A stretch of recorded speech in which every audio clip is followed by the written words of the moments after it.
Lalu bagaimanakah cara menggunakan ini di dalam project RC kita?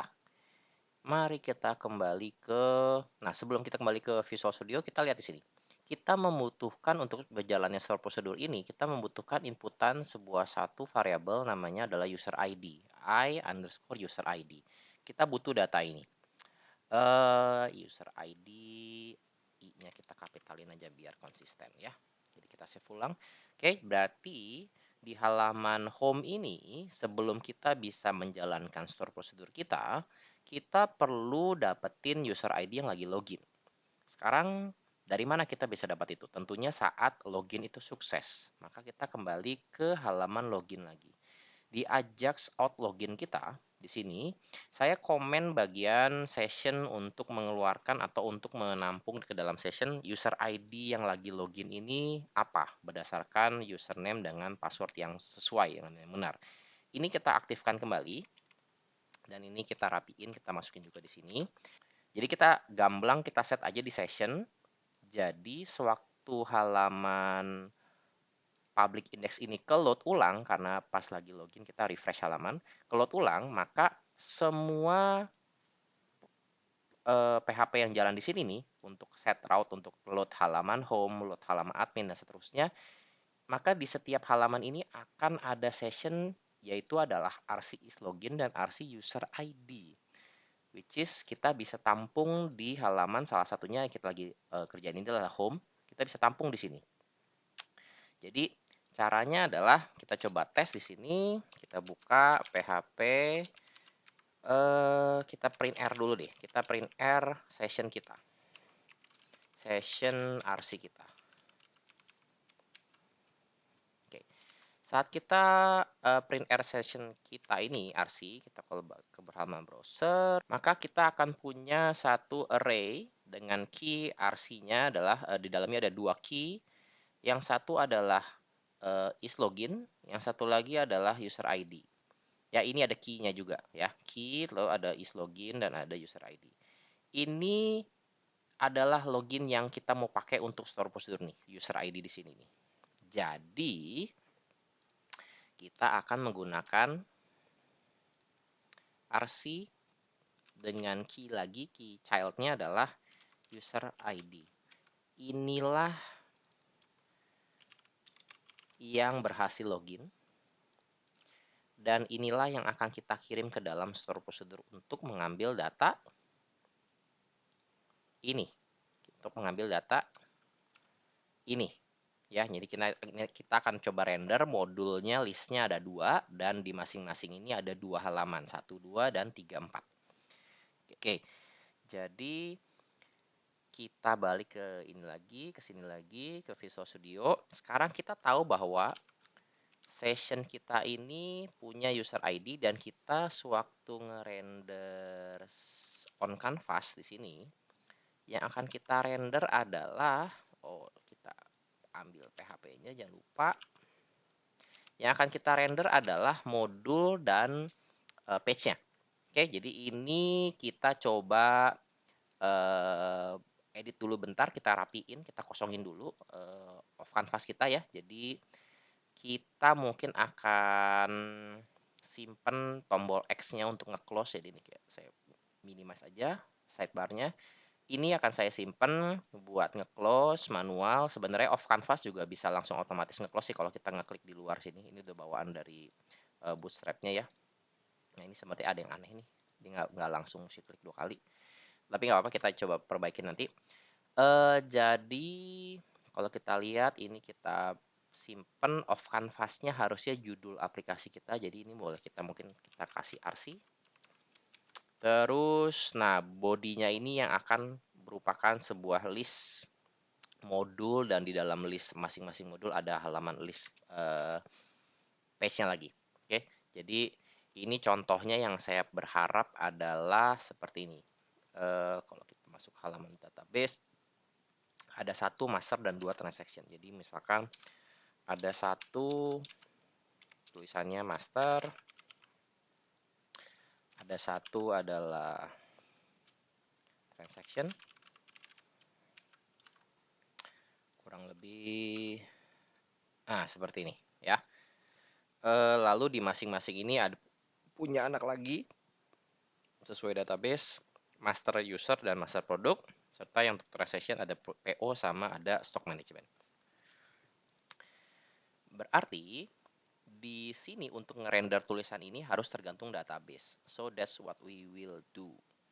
Di sini berarti kita masuk ke PHP untuk memanggil query. Kalau kita perhatiin, kita copy paste dulu aja ya, karena kita sebenarnya udah punya store procedure. Kita copy paste ini sampai for each. Oke, kita di sini akan menjalankan sebuah store procedure baru. Nama store procedure-nya adalah spauth get module page authorization seperti ini. Dengan parameternya adalah i ya, ada i depannya. I user ID. Nah, berhubung kita sekarang udah masuk ke konsep pakai underscore i ya, i underscore, akan sangat cumbersome dan merepotkan banget kalau setiap kali kita nulis inputan harus ada i user ID begitu. Jadi kita bisa sebenarnya masukin i user ID ini di dalam store procedure kelasnya. Tapi itu nanti deh, kita coba tes dulu store procedure kita ya. User ID dan nilainya yang kita masukin adalah ini. Oke, sesimpel itu. For each, sekarang coba kita tes. Print R, hasil dari output store procedure kita. Keluar nggak? Ya, jadi kita print R, kita coba klik F5 lagi.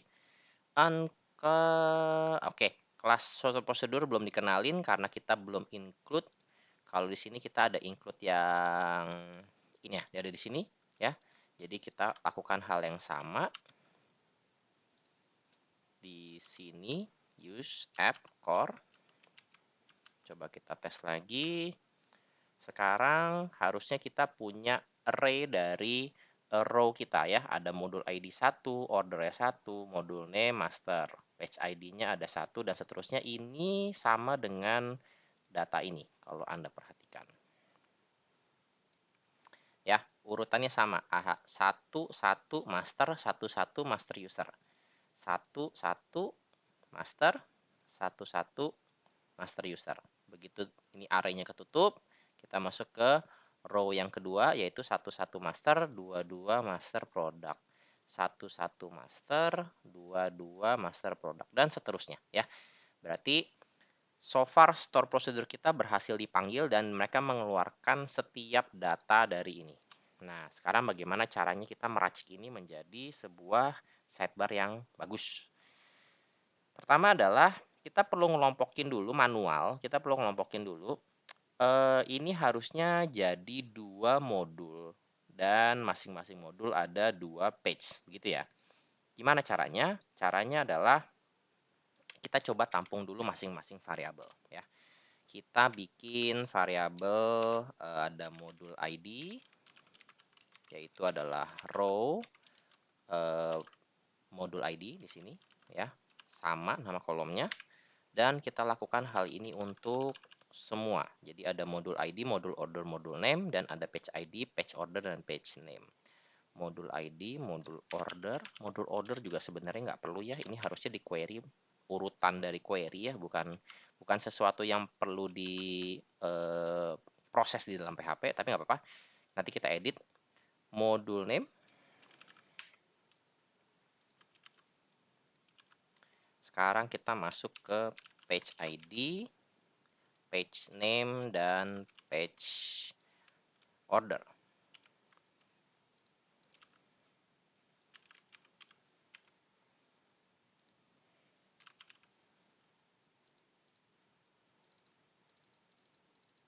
Oke, seperti ini.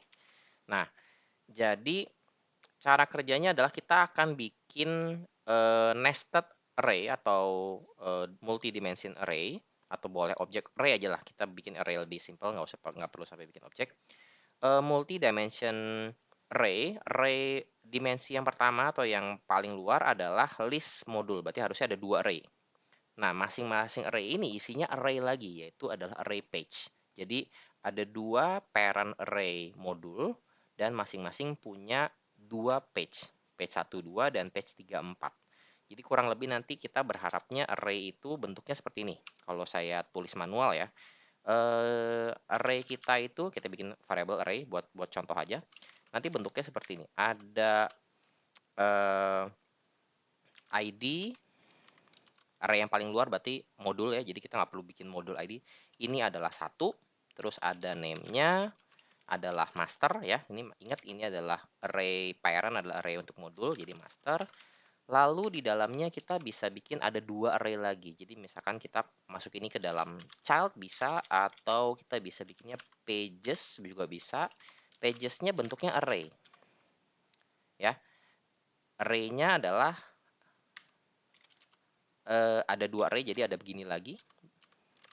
Ada 2 ya, begitu. Yang pertama ada ID-nya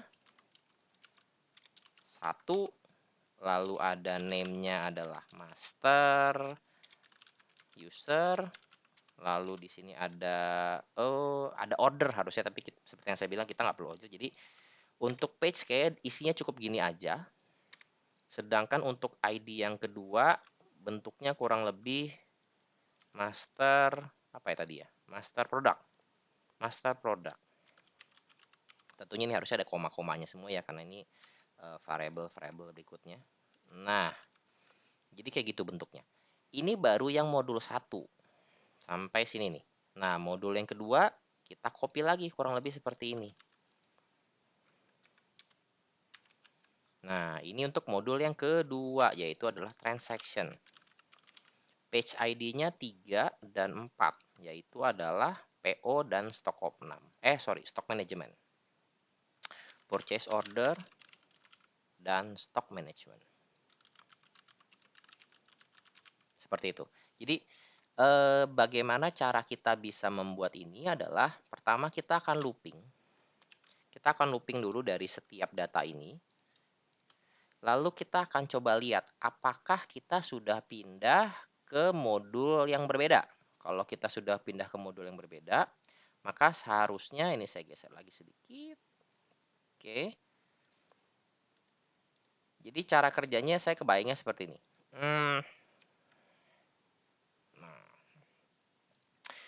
Sewaktu ketemu baris pertama, dia akan membuat array modul dengan page yang didapat langsung nih, satu-satu master user. Lalu begitu dia lihat baris kedua, si PHP ini akan ngecek dulu, modulnya ganti nggak nih? Tadi kan modulnya 1, modulnya ganti nggak? Oh ternyata masih di modul yang 1. Berarti dia nggak bikin modul baru, tapi dia bikin page baru. Jadi dia nggak perlu ngeliat data ini, karena ini pasti sama. Dia ngelihat data ininya aja nih, data page-nya aja, yaitu 2 dan master product. Masuk ke row berikutnya dia akan cek, oh ternyata modul ID-nya udah ada jadi 2 nih. Berarti sekarang modul ID yang 1 di close dan dia bikin array parent baru yang di luar, yaitu modul baru dengan ID 2 dan namanya adalah transaction sesuai database ini. Lalu otomatis dia langsung bikin page pertama dari yang modul 2 ini adalah purchase order ini. Dan pas baris keempat dia akan cek, oh ternyata masih di modul ID yang sama, yaitu 2 juga. Jadi dia tetap ada di modul 2 ini dan dia bikin page baru untuk anaknya si modul 2. Gitu kurang lebih seperti itu ya. Jadi setiap row yang kita terima di sini kita perlu somehow punya kayak pegangan kita lagi ada di modul ID berapa. Jadi di luar ini kita perlu bikin satu variabel untuk ngecek data yang sebelumnya apa, karena kita selalu ngecek apakah kita pindah modul atau enggak, adalah les, misalkan saya kasih nama yang gamblang aja, les modul ID. Awalnya kita mulai dari 0. Oke. Nah, bagaimana cara kerjanya? Ini kita komen dulu aja. Oke, cara kerja gini. Setiap kali kita ketemu data ini, kita akan selalu ngecek, ini kita komen ya, karena sekali lagi kita nggak perlu sebenarnya. Kita kesampingkan dulu saja. Setiap kali kita akan ngecek selalu modul ID-nya dulu. Oke. Apa yang akan kita cek? Kalau modul ID, less modul ID itu 0, berarti ini baru pertama kali dapat nih. Kalau dia 0, ya, atau or modul ID yang kita dapat ini itu berbeda dengan modul ID yang sebelumnya. Nah, ini ID-nya harusnya kapital, I-nya. Oke. Maka yang kita lakukan adalah kita bikin modul baru. Ya, jadi kalau kita sama sekali baru mulai nih, jadi less modul ID ada 0, atau modul ID-nya beda dengan yang sebelumnya, kita akan bikin modul baru. Kita akan bikin array baru ini. Oke. Jadi di sini kita akan bikin tampungan finalnya adalah modules and pages. Ini adalah array, ya. Jadi kalau misalkan kita ada di modul baru atau sama sekali belum mulai, kita akan bikin modul baru. Jadi modul and pages kita push, shortcutnya seperti ini di PHP, array kosong sama dengan kita bikin array baru. Array barunya terdiri dari ID, name, dan page kosong. Ada ID, yaitu dapat dari modul ID. Lalu ada name, yang kita dapat dari modul name ini. Dan ada page. Nah, seperti yang saya bilang, page-nya selalu akan masuk kan, tapi sementara saya akan masukin data kosong dulu. Nanti akan saya jelaskan kenapa. Oke. Jadi setiap kali ketemu ada modul baru atau pas pertama kali mulai, kita akan bikin modul baru. Kita akan masukin data, ini kapital huruf kecil aja, ya, camel case. Kita akan bikin modul and page baru. Nah, begitu udah jadi, baru kita masukin si page kita. Nah, di sini kita ketemu ada satu problem nih.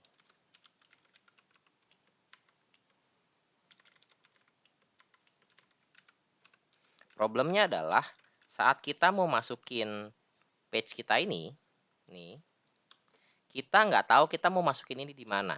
Kita mau masukin di modul ID yang satu. Berarti modul page kita harus punya kayak semacam identifikasi, nggak bisa auto increment dari PHP-nya 0, 1, dan 2, dan 3, dan seterusnya. Jadi kita mesti masukin sesuatu supaya kita bisa panggil dan kita bisa tentuin data ini nih, satu-satu master user ini mau masuk di modul and page yang parentnya angka 1. Jadi ini harus kita masukin modul ID. Jadi di sini pun kita masukin. Di sini bisa kita masukin karena pasti sudah ngelewatin ini. Ya, ini sudah pasti ngelewatin ini. Karena ini pasti jalan, jadi pages kita, nih S harusnya, pages kita harusnya sudah merupakan sebuah array kosong sehingga kita bisa push page, yaitu isinya cuman ID sama name, seperti ini. Kalau yang modul isinya lebih kompleks, ada ID, name, dan pages untuk nampung page-page kita. Di page nggak punya anak, jadi cukup ID sama name aja. ID-nya kita dapat dari page ID, dan page name-nya dapat dari page name, ya. Jadi kalau kita lakukan ini dengan benar, harusnya kalau kita sekarang print R nih ada yang kurang tutup. Nah, for each-nya kurang kita tutup. Oh, kurang titik koma biasa kalau seperti ini. Nah, ini sini kurang titik koma. Kita print R modul dan page kita. Maka hasilnya akan terlihat nested. Nah, nggak terlalu kelihatan ya. Kita masukin array aja. Kita sebelum print R, kita echo elemen pre, dan kita setelah print r kita echo lagi elemen pre.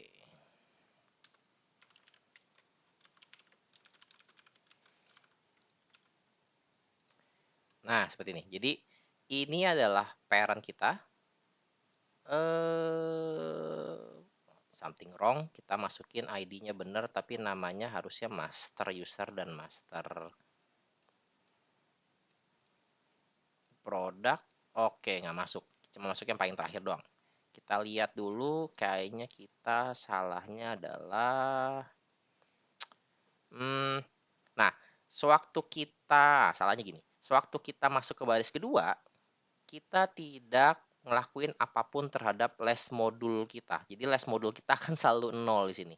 Mau muter berapa kali pun selalu 0. Jadi cara kerjanya adalah harusnya setiap kali kita selesai ngelakuin push page ini, kita push ke dalam childnya si parent, si modul, kita harusnya mengupdate less modul ID ini adalah yang lagi diinjek ini nih, modul ID. Jadi begitu ini looping, kan ini for each looping nih. Begitu ini looping, maka less modul ID kita adalah 1.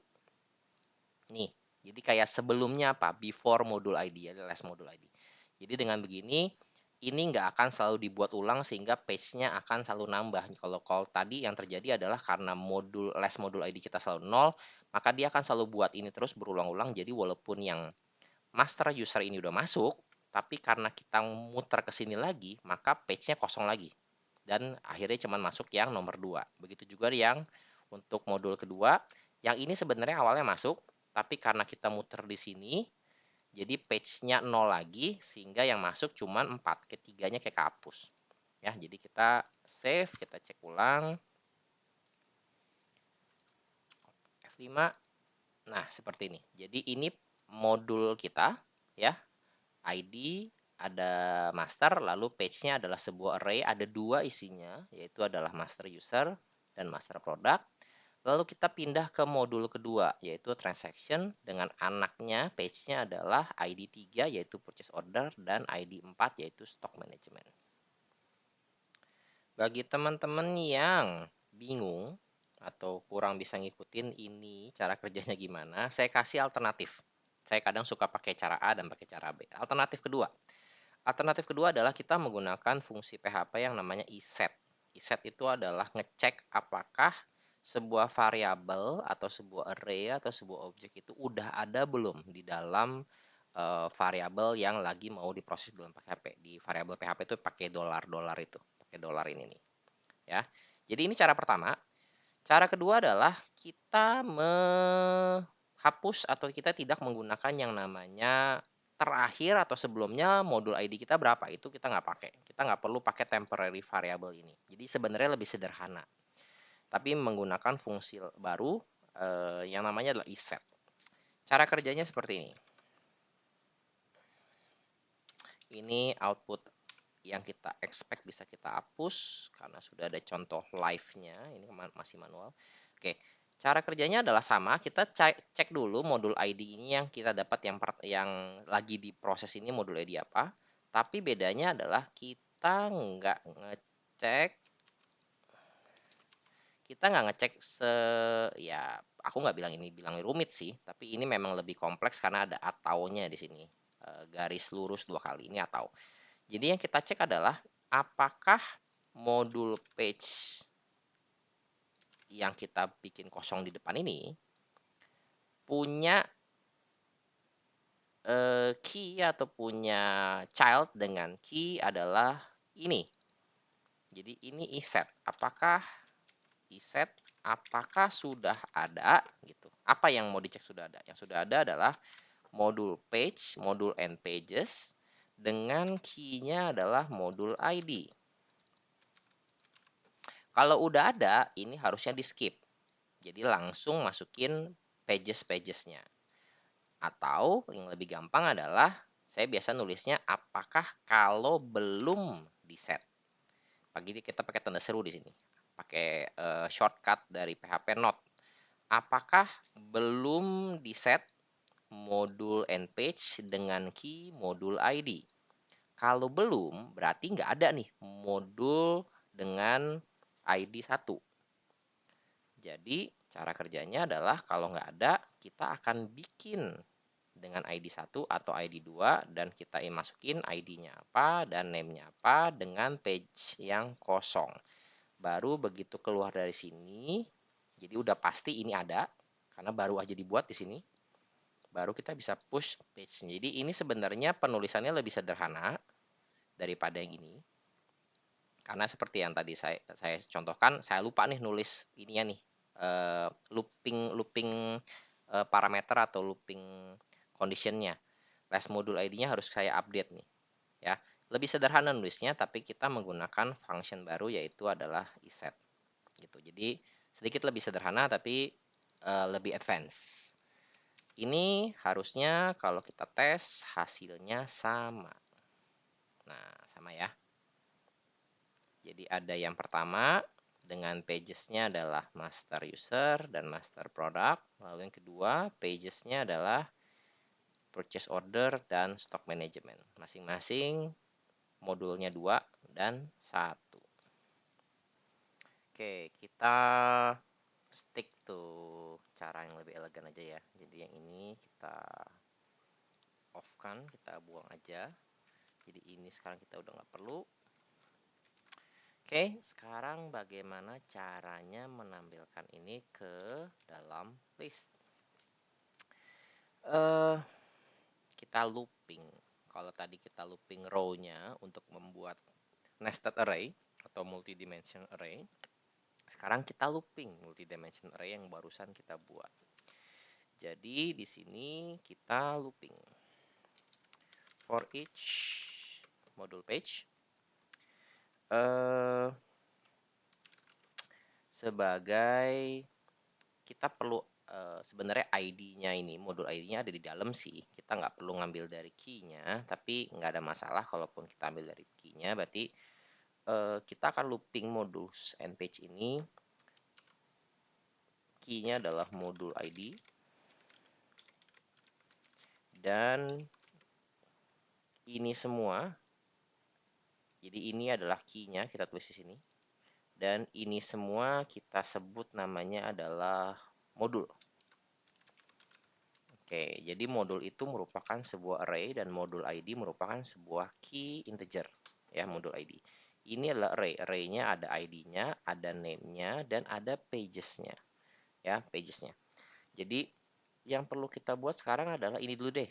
Kita buat text, master, sama transaction. Jadi kita looping modul ID-nya dulu. Jadi di sini contohnya kita modul ini aja, ini sama ini.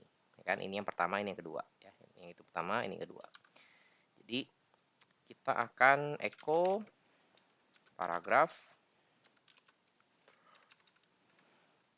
modul name, ya. Ada di dalam modul, key-nya adalah name. Jadi ini kita masukin modul name. Kita mulai sederhana seperti ini. Jadi ini kita hapus. Kita lihat hasilnya.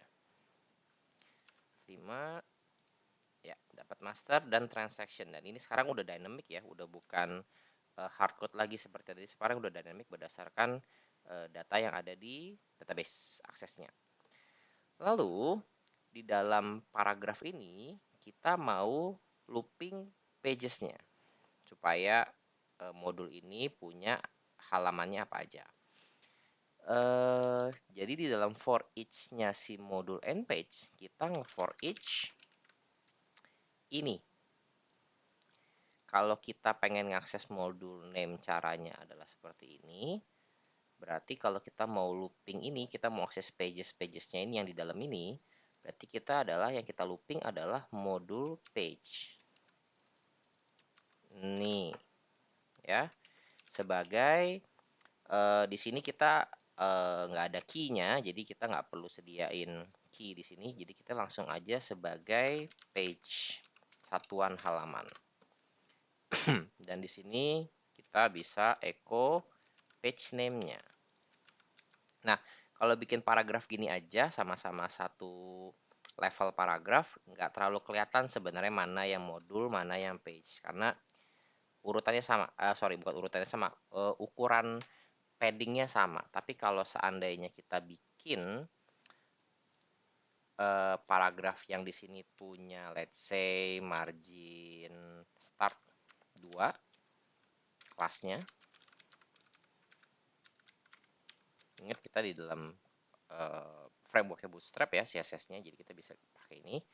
Maka kelihatan nih, sekarang ada modul, ada page. Mungkin terlalu kecil ya, jadi kita gedein aja, mungkin margin startnya 4. Nah, lebih kelihatan. Jadi ini modulnya dan ini page-nya.